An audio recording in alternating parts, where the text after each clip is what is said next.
Welcome to Kung Fu Havoc number 2 and Instagram. If you're here and you're on Kung Fu Havoc number 2 or Instagram, well, Instagram you're going to get most of the show. Kung Fu Havoc number 2 you're going to get a little here and a little there. Alright, so this is my prep show for Instagram. This is just more stories about my father. So, before I do any martial arts tonight, I am suffering from a sprained wrist from those damn handcuffs. So I will do more battle fighting in a tribute to my dad with a Snoop Dogg song. That would be like probably the first video I'll do. I'm still debating on the other martial arts stuff, but still a video to my dad. So there's a good chance I won't have my computer tomorrow night. There's a good chance I won't have my computer Friday night.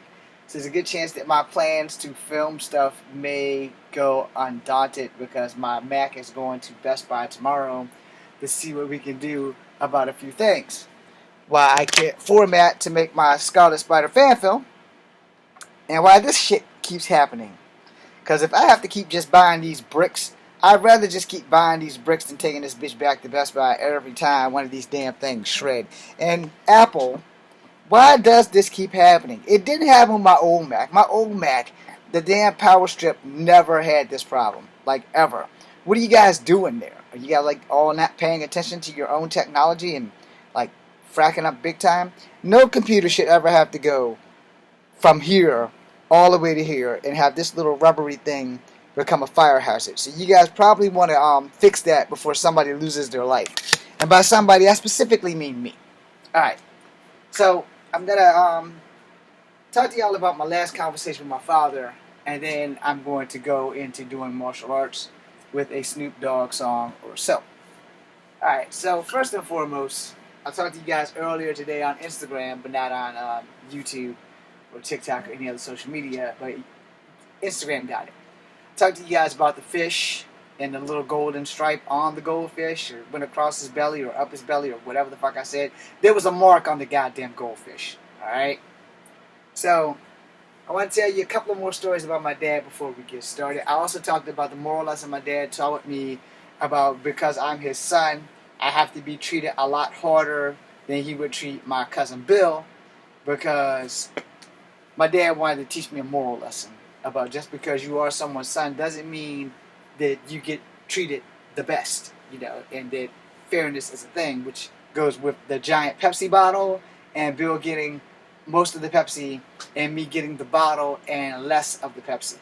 Now, I'm not in the least bit mad about that with my dad, but I learned a very valuable lesson in that, and I've taken it with me till this day. Same thing with the goldfish, because when parents think their kids don't notice, parents also learn their kids do notice.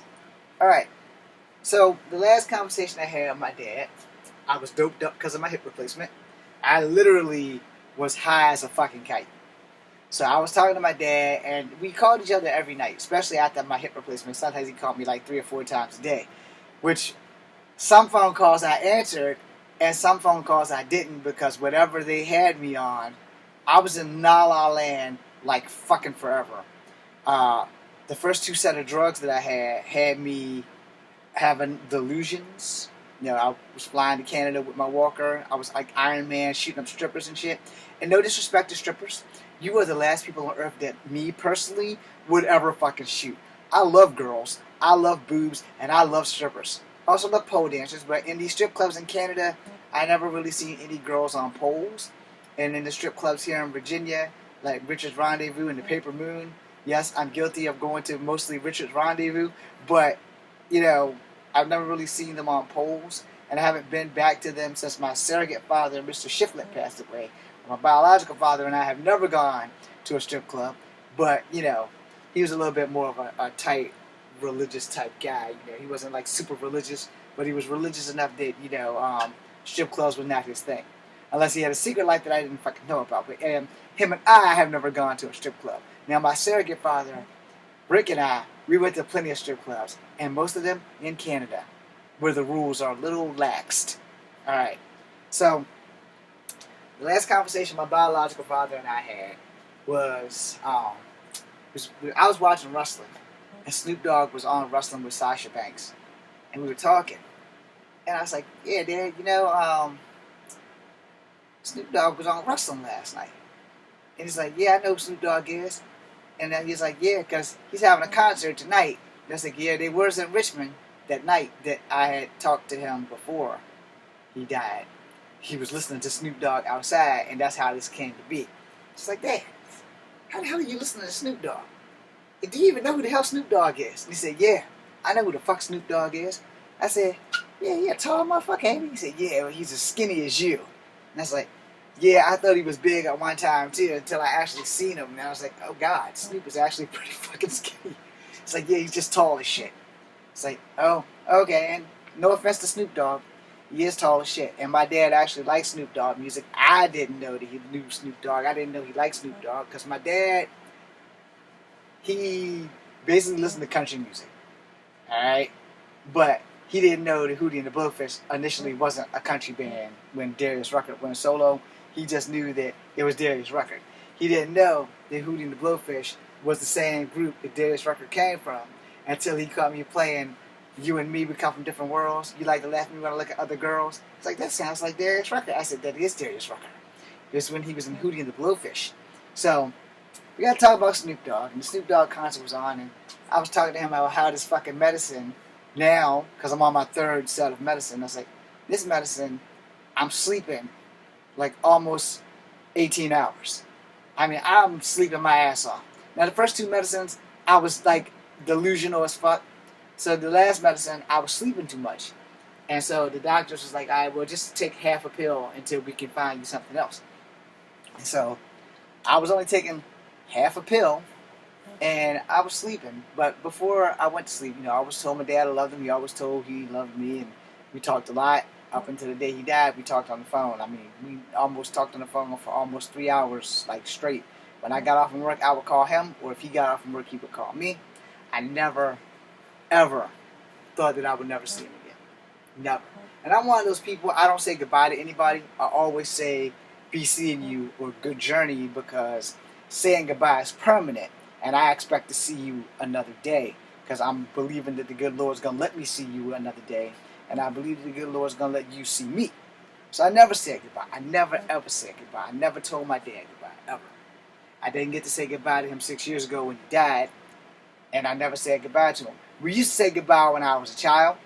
But then I got into this thing. And before I saw the Masters of the Universe movie with Dolph Lundgren, I had said goodbye to somebody. And it was really my last goodbye. So in the back of my head, I believed every time I told somebody goodbye that they would die. So I stopped telling people goodbye.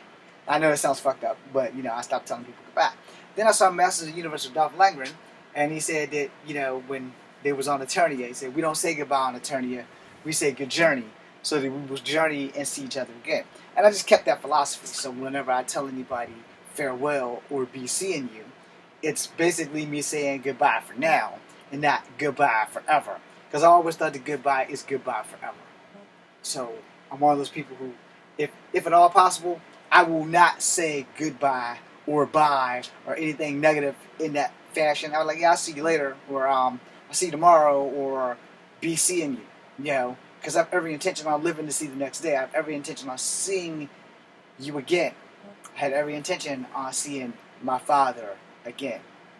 There was no way in hell I was to know what was going to happen the next day. Alright? So, on the 24th, 6 years ago, my dad had my car. Now, I couldn't drive because I had a hip replacement. And my other car, I blew the engine in that trying to impress this very beautiful Chinese girl in a red Honda. How you doing, whoever you are? And we were riding side by side on 64. And my dad had jumped the gun, which is how not only did I blow my engine, but I blew a tire, which blew the fucking engine. So my dad went to Willys in Richmond. I hope Willys don't do this anymore, but Willys in Richmond apparently sold my dad 4 retreaded tires. I didn't even know that was a thing. I didn't know that you could retread a tire. So basically what a retreaded tire is, they cut a tire in half and put it over top of another tire and seal it, and I guess they weld it together or whatever the fuck they do, and it's supposed to have good grip. Well, in this bid to impress this very beautiful Chinese girl, y'all know I love my Asian women, I'm shifting gears, and she's got an automatic, so we backing and forth and backing and forth. And as Murphy's Law would have it, hit a fucking rock in the middle of 64, doing about 70 miles an hour. Pow! There goes my tire.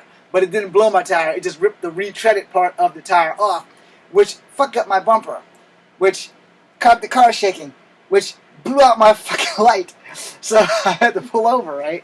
So then I went back down the street to get my light piece and the part of my bumper that came off. And so I put all this shit in the car. I drove the car, the beautiful white car that I have. It got me home. Every car I've ever had has always gotten me home, which is why I've never gotten rid of a car that has gotten me home. This yellow car specifically has gotten me home on more than one occasion. But for some reason, when I got the white car, I decided I'm going to go visit my dad in the white car. Man, I should have never did that shit. I should just drove Old Faithful. But nope, I didn't want to do that. And this is before I got my hip replacement.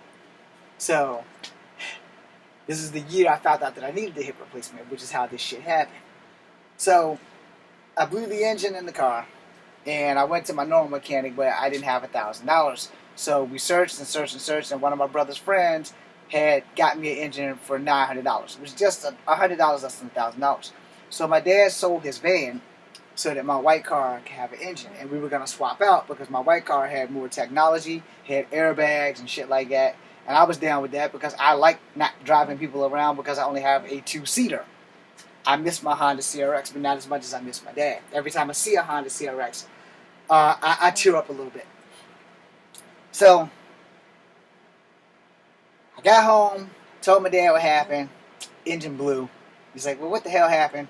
And I told him, yeah, well, Dad, it's kind of my own damn fault because if I wouldn't have been showing off for the Chinese girl that I was trying to impress behind the wheel, this shit would have never happened. He's like, all right, Jimmy, I got you. Because his damn name is James, too, so he calls me Jimmy. So, comes up, get to talking. He said, I tell you what I'm going to do, son. I'm going to take care of you. I got you. But the next time I come up, I'm going to get dropped off. And I'm going to have your yellow car because I'm going to need to drive. I'm going to need a car to drive when I sell my van. Now, mind you, this is right after we do all the searching for the engine. So this is like a month or two before I have to go get my goddamn hip replacement. Alright? So we're working all this shit out. And then he sells his van. We give the guy the money. White car's in the shop getting fixed. Now, white car is in the shop, and I'm going to the hospital. Hopefully, I'm telling you this right, but this is the way I remember it, so just go with it. So I'm in the hospital, and it's Christmas. It's like just before Christmas, because I didn't want to be having surgery on Christmas Day, which was the other option. Christmas, New Year's, or the day that I was going to have it. So the day I was going to have it, said, I don't want somebody mad at me who's fucking putting a knife in my ass to miss their Christmas with their parents, their children, their family. So I'll take that surgery on that day. So we got all geared up, and washed and all the other shit that comes with it, because I had to scrub with this rock looking thing.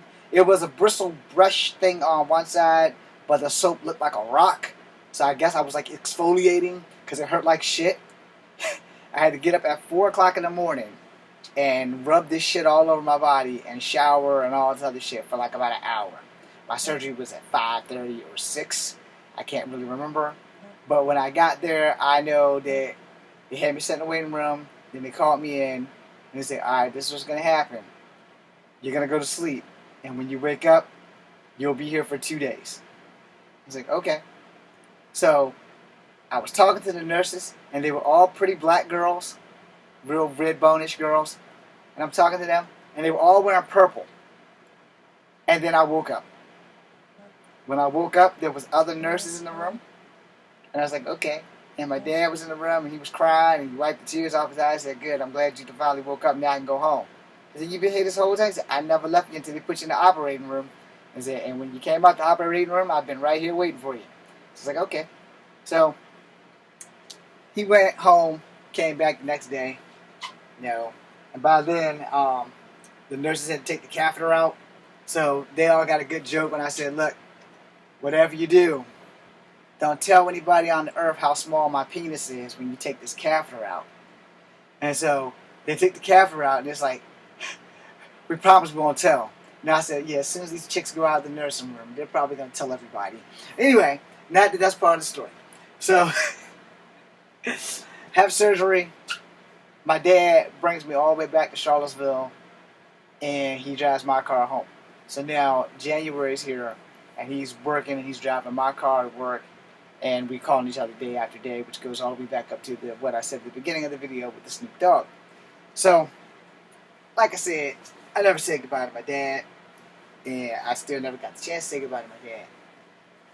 So, talking about Snoop Dogg, talking about all this music, we talking about gin and juice and all the other shit that my dad would never be caught dead doing. And we're having a good time. He's sitting out on his porch, and his porch is probably like that big. That's like it's more like a stoop versus a porch. The back porch was a real porch that was enclosed, but his porch was like a stoop. So he's sitting out on the stoop listening to Snoop Dogg. He said, Jimmy, I gotta go to bed because I gotta go to work in the morning. So I'm not going to be able to enjoy the rest of the concert. But I'm going to lock up the shop. I'm going to bed. I think it was roughly between 7:30 and 8 o'clock.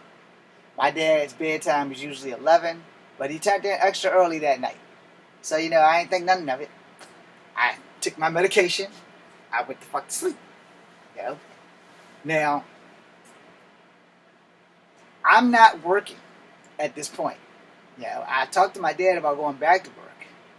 And I knew I need to go back to work because I know that I wasn't going to get any money. And the Army at the time was only paying me $150 a month.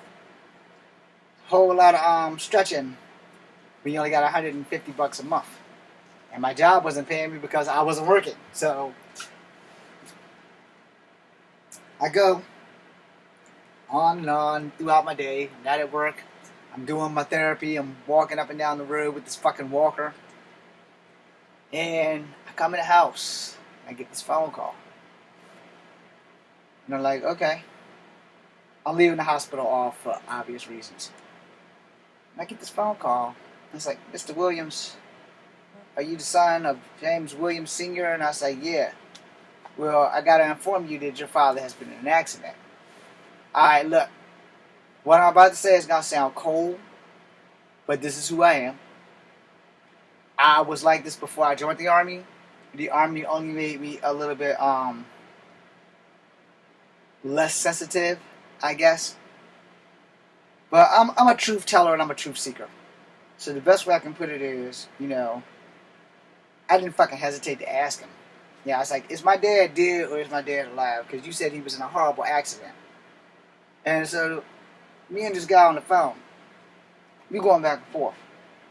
Now mind you, I'm coming off of pain medication. So, I'm sobering up.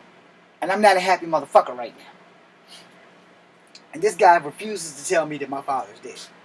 Because see, I can't drive because I'm on drugs. And you're not going to get behind the wheel on drugs if you're smart. And I'm not on drugs. I'm not like on weed or heroin or none of that shit because I don't play none of that shit. I'm straight on medication from whatever the fuck McGuire gave me. And I said, look, in case you don't know, I had a hip replacement a few months ago. I'm not driving anywhere. So I need to know, do I need to break every fucking speed limit on the fucking planet to get to my father? Or do I need to take my time? Because if he's dead, I'm going to take my time. If he's alive, I'm going to break every fucking speed limit there is to get from Charlottesville to Richmond. But I need to know where I'm going, and I need to know if he's dead. Well, we're not allowed to tell you if he's dead over the phone. But you need to get here as soon as you possibly can. So I had to call on my sister. Two of them went with me because my stepsister was on her way there too. Because that was like the next phone call. And to my stepsister, I love you. And your children and their children. And I haven't changed anything. I still love y'all. We just have had a little tiny falling out. And it can be fixed. It's not my end. It's their end. Because I still contact at least one of the daughters when I can. Hi, Jen. So, I get down there, and we get to the hospital, and they chauffeur me into this room. And I'm walking with this walker. So it's like, all right, well, look, I got a stepsister. She's white. When she gets here, send her in here. He's like, we're only letting immediate family. I said, she is immediate family. It's like, well, she's not the same color as you. And I said, I don't give a fuck. Blood don't make you family. Family make you family. And she's my motherfucking sister. She needs to be in here. So they still wouldn't let her in until we got to go back out after we got to talk to the preacher. And they also wouldn't let me see the body for like 3 days. So, because he was an organ donor, they had to harvest his body.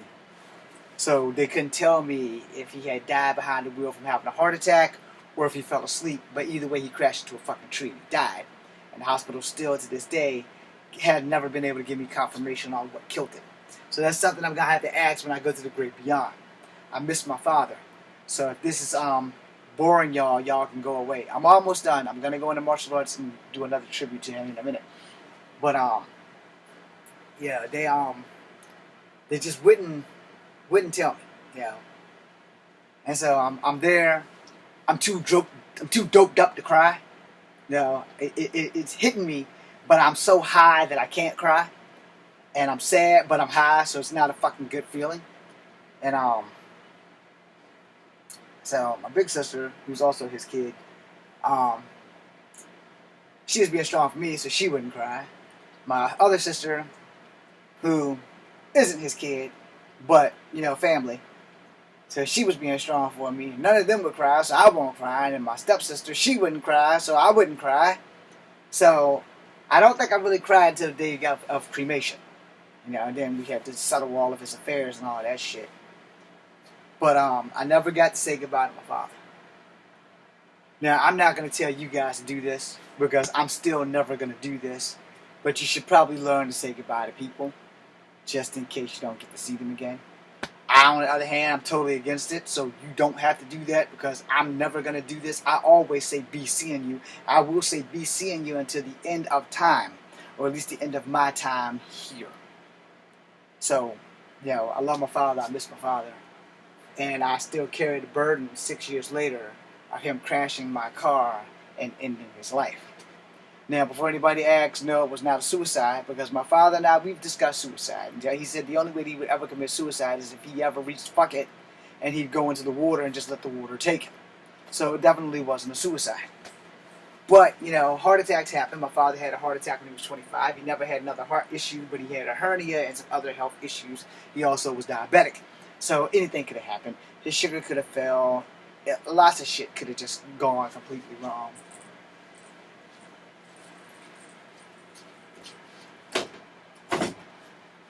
Just in case, before anybody says anything, it seemed like that door was moving to me. And I think I kept seeing like little shadow things. So we're just going to keep going. When I review the tape, we'll see. I'm pretty sure it was my imagination. But, you know, I think about my dad all the time. His birthday was April the 30th. For years, I always thought it was April the 31st. I never knew what his favorite color was. I never knew what his favorite meal was, because my dad was poor and old. His nickname was Woody. He ate what was put before him. No, he didn't question whatever meal. If he didn't like it, he'd still eat it just because they grew up poor. So, no, my dad's dad was black. My dad's mom was Native American. She died in 2008. The mother before that died way back in like 84 or something, and she was up there in age. So, you know, you live and you learn. I never got to say goodbye to my great-grandmother Ada. I never got to say goodbye to my grandmother Bay. I never got to say goodbye to my Aunt Myrrh, and my Aunt T, and my Aunt Pee Wee. All these are my dad's family members. And, you know, I did get to say goodbye to my Uncle Bruce. And I got to attend other funerals on my mom and dad's sides, you know. But I miss my dad. Yeah. So we're gonna end this video for Kung Fu Havoc number 2. We're gonna pull up a Snoop Dogg sign. We're gonna do some bound fighting, and we're gonna